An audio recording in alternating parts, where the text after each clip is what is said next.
Mangwanani Zimbabwe. Mangwanani ndoimba kuti Zimbabwe mamuka zvakanaka, ende oso ndichitiwoso muve nezuva rakanaka. Ndine nhau dzandinadzo makusena nhasi, nhau dzisina kunyatsomira zvakanaka. Saka inhau dzandiri chida kuti imi sevateereri munge muchiziva kuti zvinhu zvakamira sei munyika medu nemuafrica nepasi rese kuti zvakamira sei. Tine nhau iri kuchemwa chemwa nayo neve SADC. VeSADC vari kuti ivo muzuva ranhasi vari kuti vari kutya kuti kuZimbabwe kunogona kuita coup inova yakafanana neyakaitika munguva yapfuura iyo pakabviswa vaRobert Mugabe. So SADC izvi zvinhu zviri kutoishungurudza zvakanyanya zvokuti SADC Ministerial Committee yatoshedzera like a SADC Emergency Summit uyo uchaitirwa kuLuanda, Angola, regarding zveZimbabwe kuti situation yemuZimbabwe inenge yakamira sei. Vachiti ivo panguva ine vari kutarisira kuti situation yeZimbabwe yava pedyo nokunge richigadziriswa maererano nemakakatanwa akaitika last time pamaelections. Although vachibvuma zvavo kuti situation kumira kwayakaita muZimbabwe pari zvino haisi kukonzereswa nemamiriro akabuda zvakabuda musarudzo dzakapfuura kuti iyo ZANU-PF yakabira haina kunyatsoita maelections nemazvo. Iyo SADC ndo ichidaro because SADC muchiri kurimemba yanga ine vanhu vaiongorora kuti sarudzo dzakamira sei. So iyo ichiri mune rimwe nezvakataurwa nemamembers avo anga ari muZimbabwe panguva yesarudzo. So iye iri kuti situation yacho haisi more linked, haina kunyanya kubatana nezvesarudzo, asi zviri kunzi imo mubato reZANU-PF munenge munonzi mune zvenge zviri kutinetsei, izvo zvavari kutya kuti zvinogona kuzoita kuti organization inyadzise stereki oro zvive zvinoshamisa pasi rose kuti SADC sei kunyika dzeSADC kwakutanga zvemakuru, izvo zvanga zvisiko nguva yese. So SADC iri worried zvikuru nezviri kuitika muZimbabwe mubato reZANU-PF and also musecurity yeZANU-PF.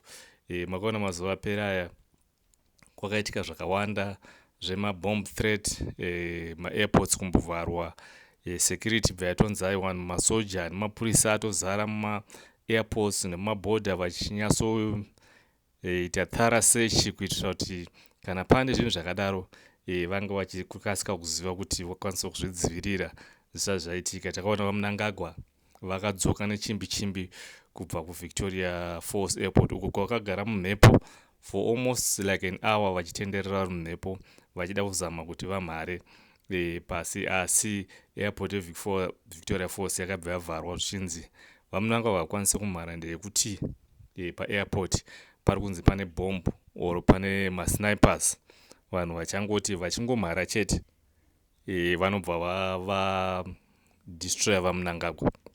So izvi zviri kushungurudza SADC, ende muchiziva also kuti munyika muri kuitika zvakawanda zvisiri kufadza futi vanhu as general, kuita kuti vanhu veZANU-PF vasinyatsofara kuona zviri kuitika kuarmy. Kune machanges akawanda akaitika iyo munguva yapfuura. Zvimwe zvinokonzeresa kuti nyika isanyatsoita stable ndekuti vamwe vanhu munoziva munhu akasafara nezvinenge zvichiitika hauzivi zvaanofunga, ende kunyanyanya kune vechiuto nevamwe vakadaro vane maposition epamusoro kusecurity yedu, zvinhu zvinokonzeresa kuti nyika isanyatsoita stable because hauzivi kuti munhu iye anga nelinki rakaita sei nevamwe, anga achiwirirana sei zvakanyanya sei nevamwe vake vari muchiuto. So zvinhu zvinogona kukonzeresa kuti paitike zvinhu zvakawanda. So pane pari kunzi aiwa vaMnangagwa vasi kunyatsowirirana nehama dzavo neshamwari dzavo dziri kumilitary shamwari dzemilitary dziri kunzi idzo dzimwe dzinofanira kunge dzichinja maposition idzowo dzichipomera vamunangagwa kuti aiwa vamunangagwa vari kunyanya kuunza hama dzavo dzichiuya kuarmy nemamwe maposition emugovernment epamusoro maposition of power kuratidza kuti ivo vada kuita kuva nesimba rakanyanyisisa rokuti vanezenge vasisade kubva pachigaro. So vanhu vemilitary vanoziva history inoitika kana munhu asisade kubva pachigaro. Vamwe vakagara kwenguva refu vari mumilitary vasevha kwemakore, saka vakazviona kubva panguva yanga ine vamugabe vari paupresident kuti zvakatanga sei. So ndozvimwe zviri kususpectwa kunzi vamunangagwa ndozvavada kuzama kuita nekuchinja mapillars akawanda kuti vave strong. Muchiurangarira kuti vasivanda general vakanenge vapuwa kunzi vanhu namunangagwa vasiye basa, vakaramba kusiya basa vakati aiwa imi mamunangagwa mukwanisa kundidzinga basa, mungatodzinga vana venyu nevamwe vanhu kwete inini as a general. So munoona kuti zvinhu zvacho hazvina kunyatsomira zvakanaka. Zvikuratidza kuti aiwa zvine kakuradzana masimba. So hatisi kuti zvinhu zvinenge zvakazomira sei, asi inhau iri kuti SADC iri kunyatsozoona kuti zvinhu hazvina kunyatsomira zvakanaka, zvinogona kuzokonzeresa spark yemaku anova asinganyanyi kufarirwa kunzi aitike especially muSADC inova nyika yanga yakanyarara isingaite zvemaku. Maku anga akanyanya kumaWest Africa. So zvimwe zvinhu zvavari kuchema. Saka kune emergency summit iri kuitirwa kuLuanda, Angola mwedzi uno muna March. Ndingangoti sondera tiri kupinda irori, hapana mazuva akawanda. Uri kuitwa between musi wa11 to 15 March 2024. Ndepane musangano wacho kuLuanda, Angola. Pane pachitaurwa nezveZimbabwe situation nemamiriro akaita zvinhu muZimbabwe kuti zvakamira sei, sezvo vari kutya kuti aiwa zvinhu hazvisina kumirira zvakanaka muZimbabwe. Aiwa ticharamba tichiteera nhau idzi tichinzwa kuti dzinenge dzamira sei. Oro kuLuanda iko kunenge kwaAngola kunenge kwanzi chii, tinenge tichikupai futi nhau dzayo kuti zvinhu zvakamira sei, tichikupakururai nhau dzayo kuti vanenge vari chii, situation yapa chii. Ndotenda Zimbabwe, ndotenda nekusubscribe kwamuri kuita maZimbabweans, ndotenda also naavo vari kunzwa audio ineyo, ndotenda nekusubscribe kwamuchaita muzuva ranhasi mapedza kunzwa audio ineyi.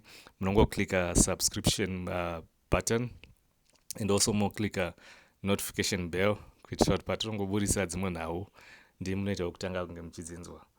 Ndatenda hangu Zimbabwe. Thank you.